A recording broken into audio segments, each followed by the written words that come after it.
哦，难怪。男人阴阳怪气地回应道，除了工作，还会为蓝副总提供其他服务吧？听说你还是生活秘书呢？我说过，不要再无故诋毁蓝副总。魏无羡依旧低着头，手上的动作没有停下。还威胁人呢？果然是有见不得人的事情啊。男生靠在办公桌旁，讪笑道。所以，这一切都是你用你那肮脏的脑子凭空想象出来的吧？魏无羡抬眼看了过去，目光冷如冰霜。别用那种眼神看我。男生摆摆手，似乎被魏秘书的表情吓了一跳。什么肮脏？肮脏的是你们才对吧？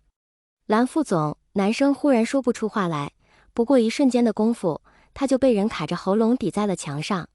魏秘书面色冷峻，目光锐利，修长纤细的手指有力地扣住男生的喉咙，令对方动弹不得。我说过，不要再诋毁蓝副总。魏无羡咬着牙一字一句道，你没长耳朵还是脑子进水了？真听不懂人话。蓝副总招你惹你了3番5次，在公司散布蓝副总的谣言。我调查过了，根本没有什么女秘书，只有你工作疏忽大意被调离岗位，还能留在总公司都对你仁慈了。没想到你是这种厚颜无耻的人。你是不是以为背后有人给你撑腰你就胆大包天了？不要以为搞这些小动作受不到惩罚，别忘了这家公司可是姓蓝。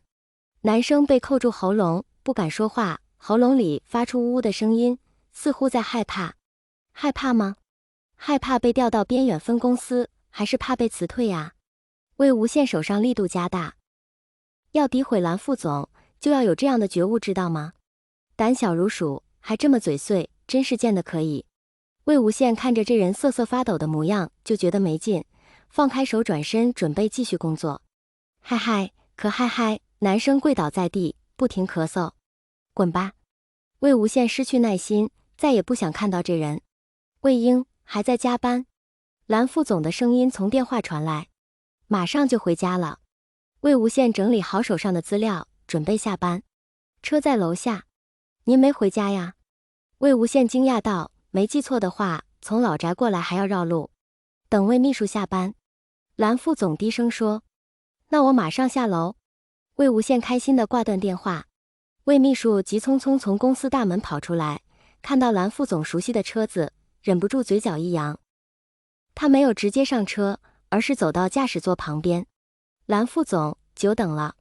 魏无羡老远就看到蓝副总坐在驾驶座上，需要我开车吗？不用。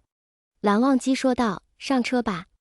魏秘书只好坐上副驾驶座，难得蓝副总开车，魏秘书有些不习惯。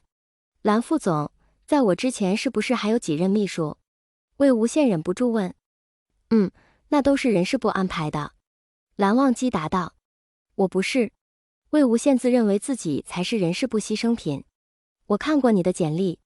魏无羡第一次知道自己原来是蓝副总指定人事部安排的秘书。不过当时的人事部苦于没有合适人选，魏无羡刚好救了急。为什么会选中我呀？魏无羡有些好奇，自己简历简单得很。刚毕业就应聘了姑苏集团，还没有什么工作经验。要说毕业院校的话，同期有几位同事好像更优秀。因为看到魏秘书的照片。蓝忘机低声说，并没有进一步解释。看我长得老实，所以工作也会认真踏实。魏无羡开始胡思乱想，或许看我长得还算不错，带在身边也不会丢面子。可能是看我比较有亲和力吧，沟通协调比较顺手。蓝忘机继续开着车，任魏无羡在一旁拖着脑袋想象力爆棚。元旦假期第一天，夷陵民宿大冷天里没什么客人，魏无羡一个人独占了餐厅坐着发呆。明明是很期待的元旦3天假期，为什么放假了，却没有一点开心的感觉呢？放假前一天，魏无羡都做好元旦要加班的心理准备。但蓝副总却宣布秘书室全体放假，整整3天。罗清扬和聂怀桑开心地拍手，魏无羡则一愣，傻傻开口，蓝副总，元旦不用加班吗？罗清扬和聂怀桑的手悬在空中，不可思议地瞪着魏无羡。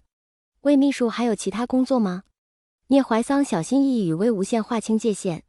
你要加班随意，别带上我们。两人脸上就是这么一副表情。啊，没事，我的意思是蓝副总有安排的话，我会留下。